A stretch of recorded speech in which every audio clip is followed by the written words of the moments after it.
Hello students, आपको पता है कि हम टॉपिक कर रहे हैं provision of reverse charge. Provision of reverse charge, इसके अंदर 10 पॉइंट थे, हमने 7 पॉइंट कर लिए हैं और बहुत से छोटे छोटे 3 पॉइंट रह गए हैं जो मैं आज इस आपके साथ डिस्कस करके इसको क्लोज कर दूंगी, मेरा ये टॉपिक खत्म कर दूंगी, provision of reverse charge.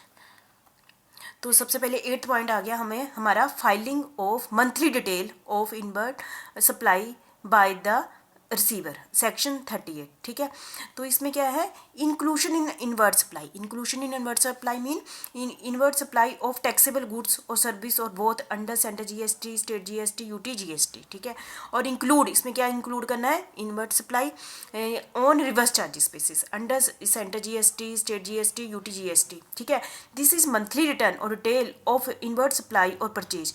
Every registered person shall finish the detail, है ना, एवरी रजिस्टर्ड पर्सन, उसको ये सारी डिटेल देनी पड़ती है inward supply of taxable goods, service और बोथ। ठीक है, तो ये आप समझ गए होंगे।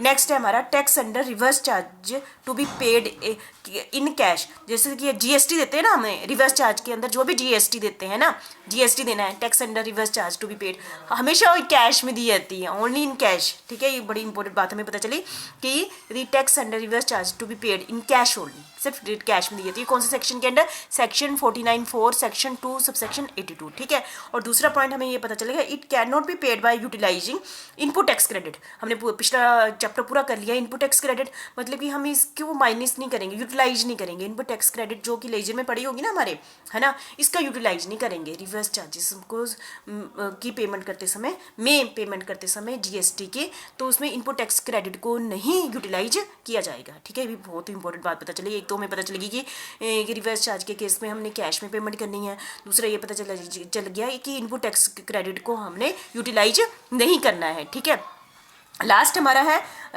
Input tax credit of GST paid on reverse charge basis, है ना। Input tax credit is eligible only, मतलब कि है, हम मानिए यूज़ कर सकते हैं किस केस में, only when it is credited to electronic credit ledger of taxable person.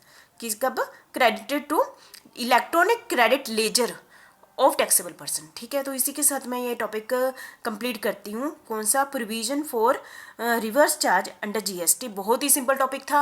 Reverse charge क्या होता है, जब सप्लायर एलिजिबल नहीं होता है अपना नाम रजिस्टर करने के लिए अंडर जीएसटी, तो रिसीवर क्या करेगा, जीएसटी की पेमेंट कर देगा। नहीं तो नॉर्मल केस में क्या होता है, सप्लायर क्या करता है, रिसीवर से जीएसटी कलेक्ट करता है और गवर्नमेंट को देता है। लेकिन इस केस में जो रिसीवर या जो सप्लाई रिसीव करता है वही गवर्नमेंट को क्या देता है, टैक्स देता है। बस ये आपका टॉपिक था।